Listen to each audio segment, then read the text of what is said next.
Anne-Sophie Condemine, bonjour. Vous êtes Bonjour. adjointe au maire de Lyon et vous êtes présidente de la Maison de l'Emploi et de la Formation.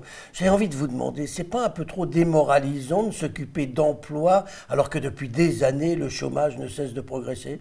C'est au contraire très motivant, ça veut dire qu'il y a des choses à faire et que justement les entreprises, avec le soutien des collectivités, peuvent essayer de trouver des solutions. Et vous en avez trouvé des solutions. Quel est votre rôle par rapport à l'ANPE, à cette Maison de l'Emploi ? Alors on est l'ANPE, comme vous dites, qui maintenant s'appelle Pôle Emploi depuis un certain nombre Oui, d'années. mais qu'est-ce que vous voulez, je suis vieux, donc je emploie toujours, comme à peu près tous les Français, l'appellation ANPE. Toujours est-il qu'il siège dans le conseil d'administration, puisque c'est le deuxième vice-président de la Maison de l'Emploi.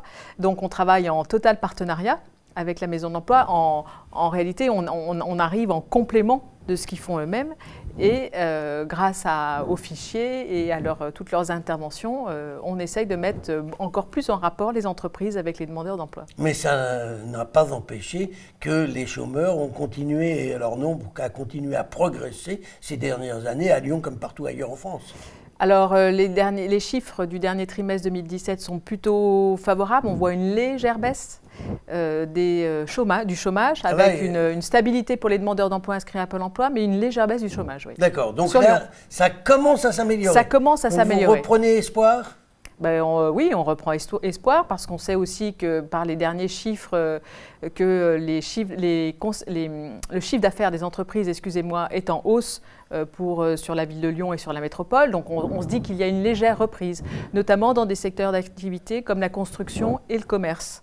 Anne-Sophie Condemine, l'année dernière, vous aviez conclu un accord avec les agences d'intérim pour trouver du travail à des jeunes qui n'avaient pas de formation. Est-ce que vous aviez même fixé à 500, je crois, l'objectif? Est-ce que cet objectif a été atteint? Et quel est le bilan que vous tirez de cette opération qui date du printemps dernier? Alors, c'est vrai qu'on travaille beaucoup avec l'intérim, qui est d'ailleurs en forte hausse, là aussi sur le dernier trimestre. C'est un signe de reprise. Ah oui, en général, c'est un signe de reprise, notamment pour les secteurs que je viens d'évoquer, qui sont souvent des secteurs un peu en tension, comme le commerce et la construction immobilière. Et je crois qu'on est à plus de 11%, donc c'est une vraie tendance. On travaille beaucoup avec eux parce que pour le public aussi, qui est souvent éloigné de l'emploi qu'on a dans nos réseaux, c'est une façon de se remettre.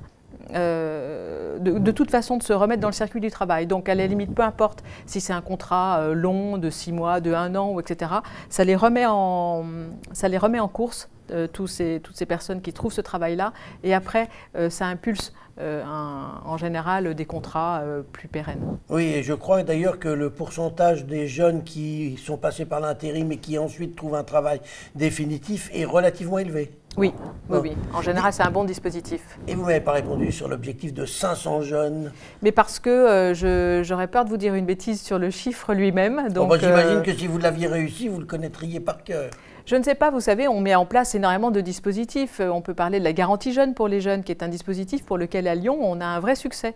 L'année dernière, on avait une mission là, de 450 jeunes à intégrer dans la garantie jeune, ce qu'on a réalisé. Vous savez que la garantie jeune, c'est à la fois une formation et une mise en situation professionnelle et une indemnité de 480 € pour chaque jeune qui rentre dans ce dispositif. Et ça représente en tous les cas, pour nous, un beau succès. Les chiffres sont très favorables. Dites-moi, Anne-Sophie Condemine, le gouvernement a décidé de durcir un peu les règles de contrôle pour bien vérifier demain que les chômeurs cherchent vraiment du travail. Est-ce que vous considérez que c'est une bonne chose? Mais je pense que ces règles, en réalité, elles existaient déjà. Donc il fait de la com, le gouvernement, c'est tout.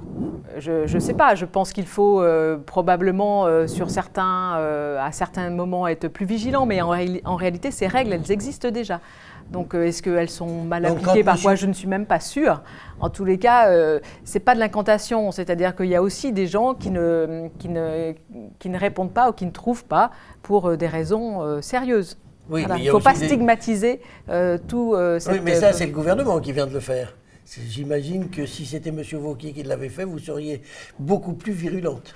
Mais je pense que réellement, je pense que ces mesures existaient déjà. Donc après, comment on communique dessus avec un objectif politique, c'est différent. Mais je crois que beaucoup de chômeurs et beaucoup de demandeurs d'emploi, puisque quand on est à Pôle emploi, c'est plutôt comme ça qu'il faut appeler, en réalité, suivent les contraintes qu'on leur donne. Donc je crois qu'il ne faut pas les stigmatiser. Pour la plupart, vous savez, les gens, ils veulent un emploi. Il n'y a pas que des assistés. En général, les gens veulent un emploi et sont volontaires pour trouver un emploi. Bon, eh bien, on espère tous en fait qu'ils vont en trouver un. Bien sûr. Et c'est votre mission. J'espère que ça va encore s'améliorer dans les mois qui viennent. Anne-Sophie Condemine, je vous remercie. Merci beaucoup.